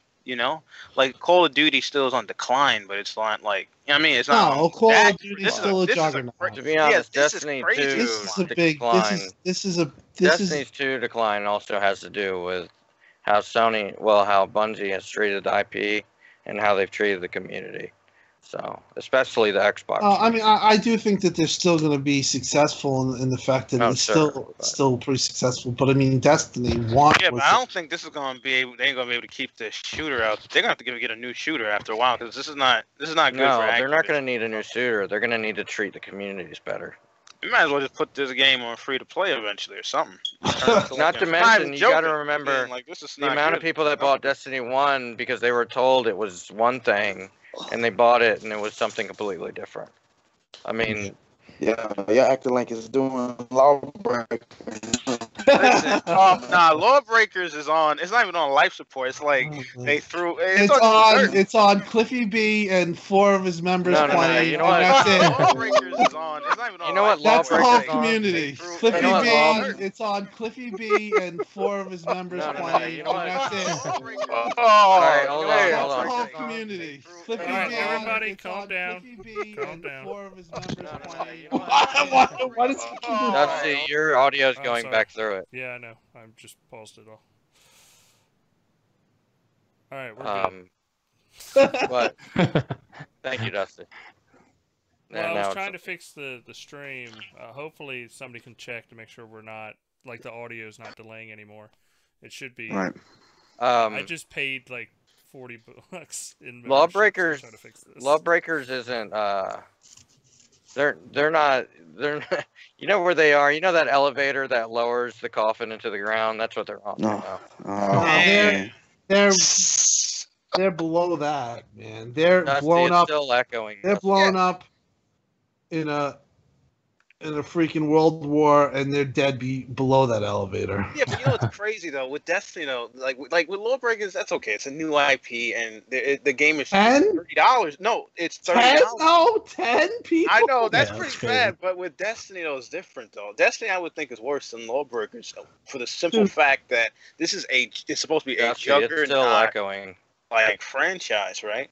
And it's been going on for like. It's supposed to be going long for like 10 years. I don't think Destiny's gonna be around for 10 years. I don't believe that. I think it's gonna be cut off. You know, they might need a new shooter or something. You know, just saying they might have to spin it out to like a free to play game. Dusty, whatever you did, it fucked it up. Well, it's not echoing for me anymore. I'm looking at OBS. It's echoing really bad. Echoing here. I just.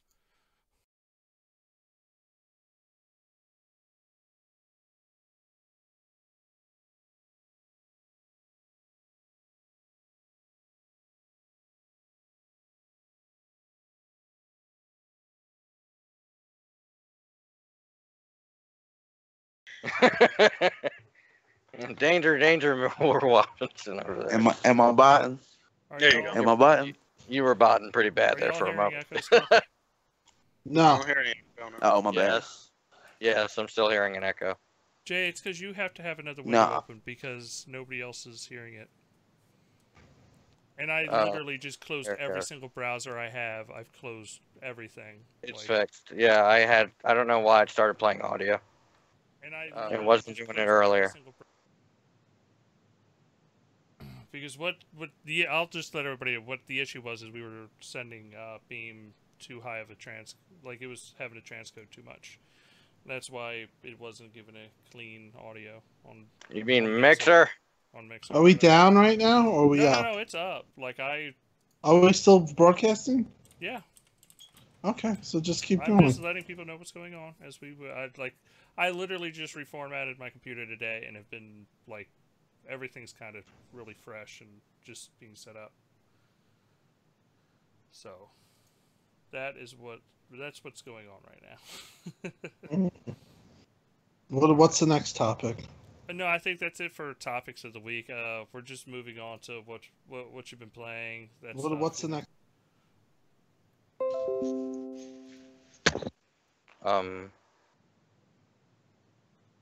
Hello? Hello? Yeah, I'm here. Okay. Everyone stopped. It's just really weird. All right, so let's just go right into what you've been playing. I kind of want to go in it. I bought me a new phone. I got a Note 8, and this is my first Android phone. Wait, what? Yeah, it's my first Android phone. He's always had. No, you said what we've been playing, and then you said Note 8. I was like, no. I'm talking about what I've been playing, and I've been playing games on my Note 8. Like, okay. Like, wow. I picked up a few games. Like, I'm trying to keep it. I got Final Fantasy VII, Minecraft, and Grand Theft Auto Vice City for my Note. Oh, okay. And let me tell you, how it look on there? They look good. I mean, Grand Theft Auto Vice City has not aged very well. I mean, it's still a fun game, but it's like, wow. I remember thinking these graphics were amazing, and yeah, they were. These are a bunch of blocks. They're a bunch of blocks. Need a remake. Yeah, I need a remake of that. But we also have, Final. It was cool because I was able to take my Xbox One controller and link it right into my Note 8, I was able to play Grand Theft Auto Vice City with an Xbox One controller. How is that even? It's a Bluetooth? Yeah, it's Bluetooth. Nice. Wow. So yeah, that's nice. I was playing. That's cool. So far, I've played Minecraft with my Xbox One controller on my phone.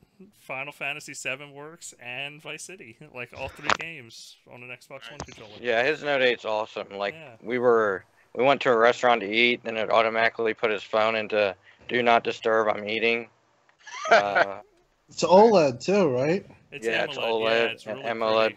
Pretty. Yeah. The colors are awesome on it.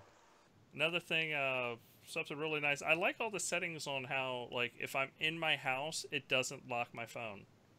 Like, I can set it up and have zones, or if I'm in my car and it's connected to the Bluetooth, it won't lock my phone. Android, what is it, customization, I guess. Well, is so much nicer than what iPhone The nice thing about that phone is the build quality is very close to Nokia build quality with old Windows phones, which is really nice. Yeah. That's good.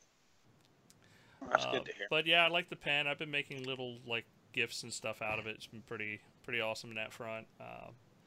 But right now, I'm enjoying, like, getting used to Android phone. The UI is a little bit different, of course. But it's a lot more closer to Windows Phone than iPhone ever was. And you know what? As long as you're sticking fairly with stock Android, right? Well, I'm using, I know this is the Samsung OS, or not OS, but UI on top. It's actually a fairly solid experience. It's not, like, you're not going to have issues. Like, if you sit there and customize everything down to the last detail, you might start running into performance issues. But yeah, the processor, this is a flagship phone, and it runs that way. It runs really well.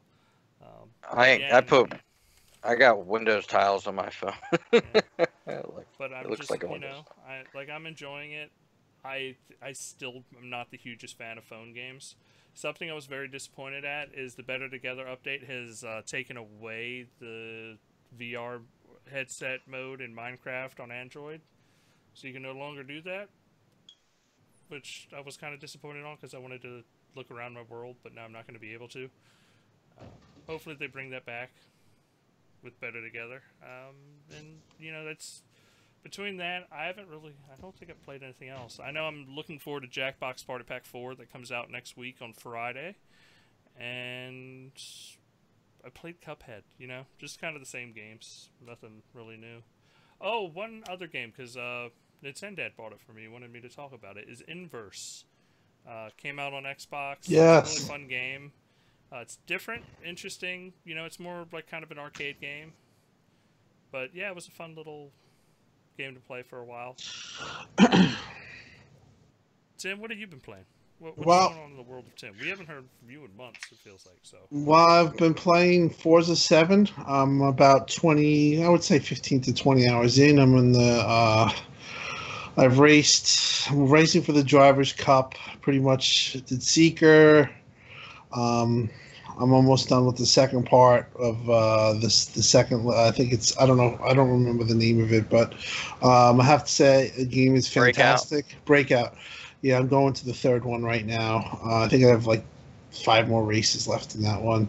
I have to say the game is, I highly recommend it. It is a lot of content. It's much bigger step up from Forza 6. Can't wait to play it on X. Can't wait to win the Drivers' Cup, Forza Drivers' Cup. I've been playing that pretty much the majority. And then I have been playing Cuphead, which I'm past Island 1. And I have to say the game is absolutely fantastic, but it's a game that It's very frustrating, I have to say, for somebody like me who will not, who will make sure that I finish the level until I do. It's not really a good thing because I definitely stick with the game. So the way I go about Cuphead is I go one run and gun and a boss, and that's all I play. It usually takes me an hour to an hour and a half to get past that.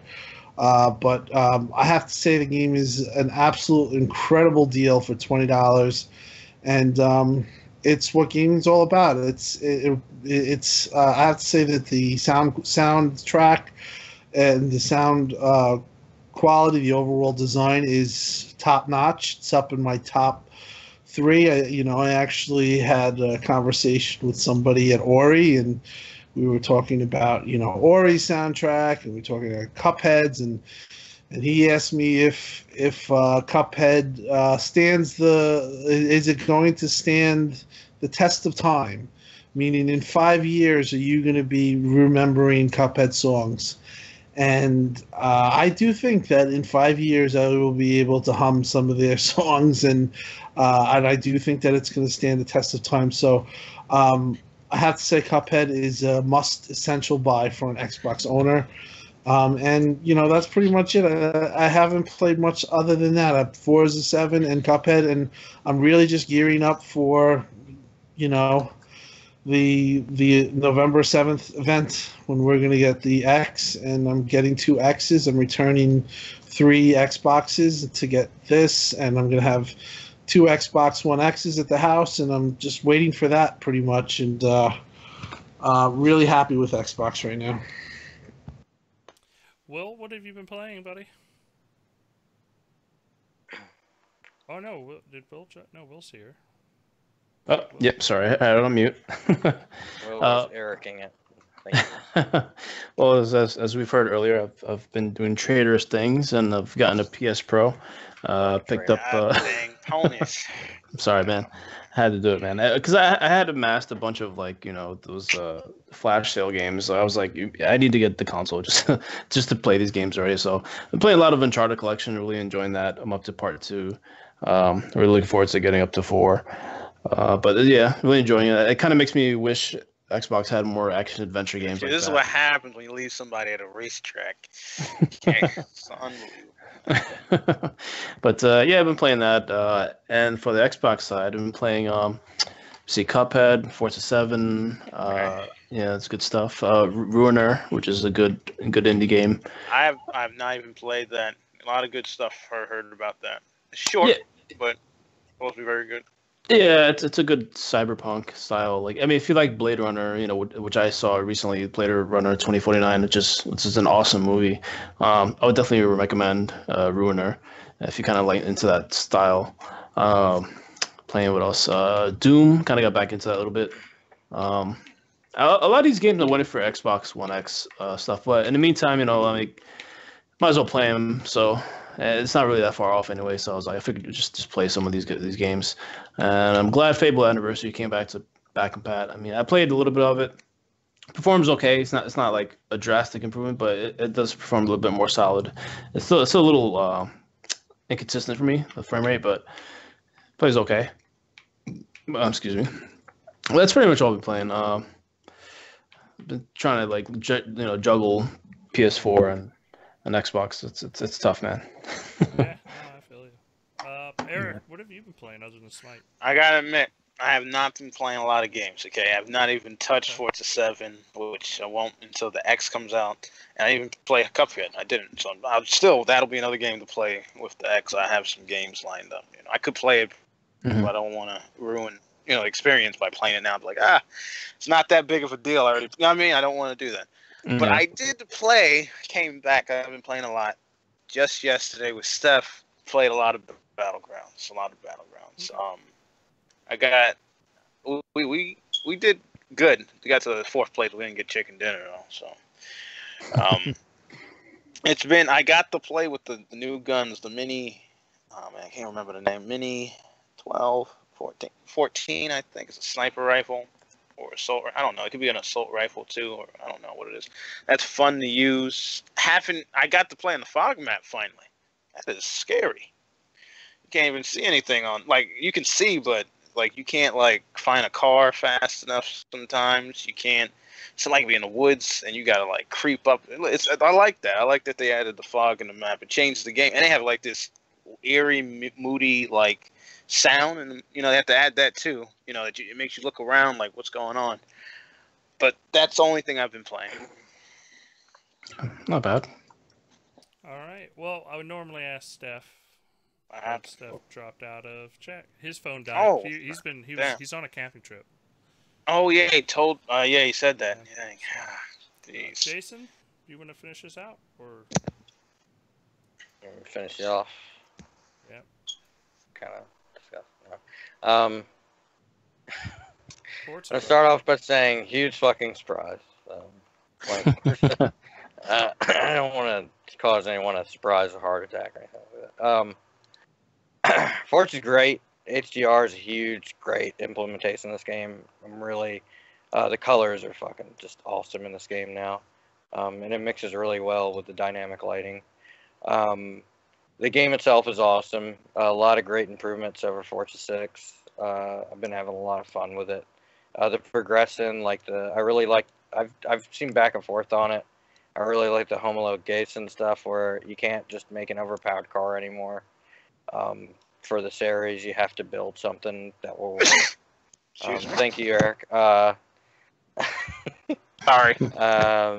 But yeah, Forza's great. I've been playing the crap out of it. I haven't really been playing too much other. I've been playing Final Fantasy VII on my phone. Have you played online? What, Forza? Yeah, I played Forza online.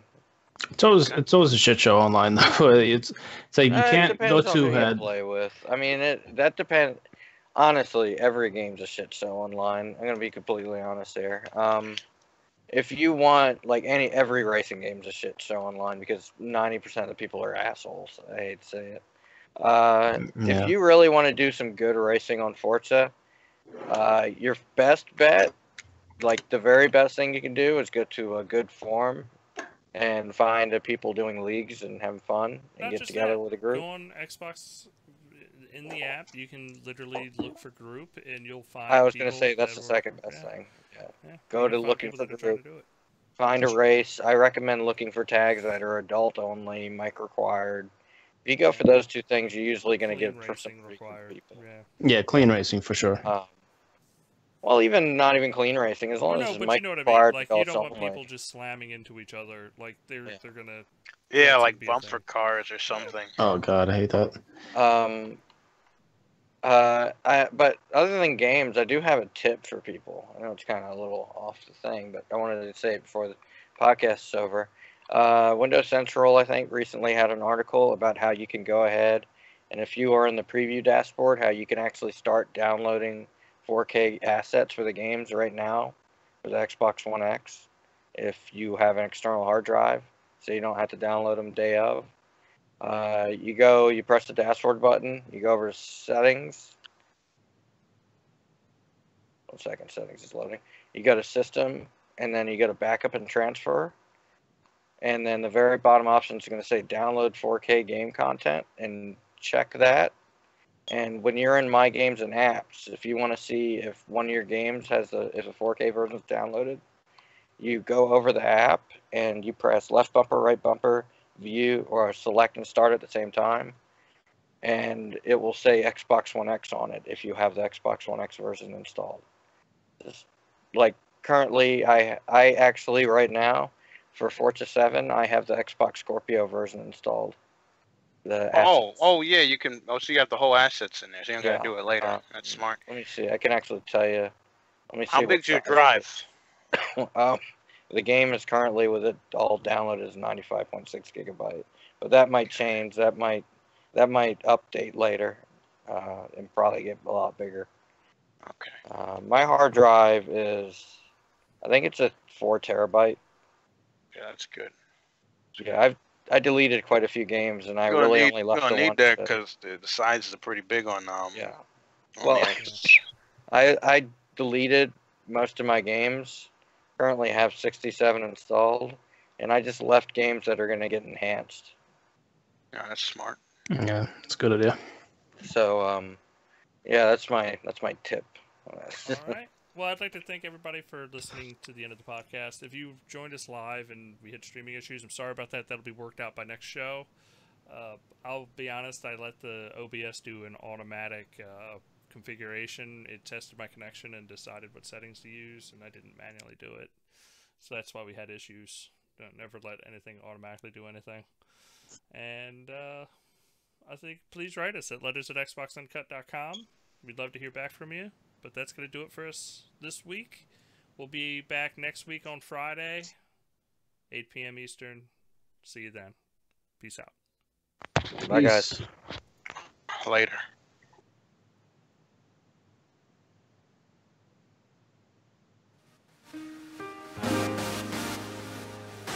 Game over.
All right, thanks everybody for joining us for the recording. I really do apologize for the streaming issues we had. We will catch y'all later. Peace out, everybody.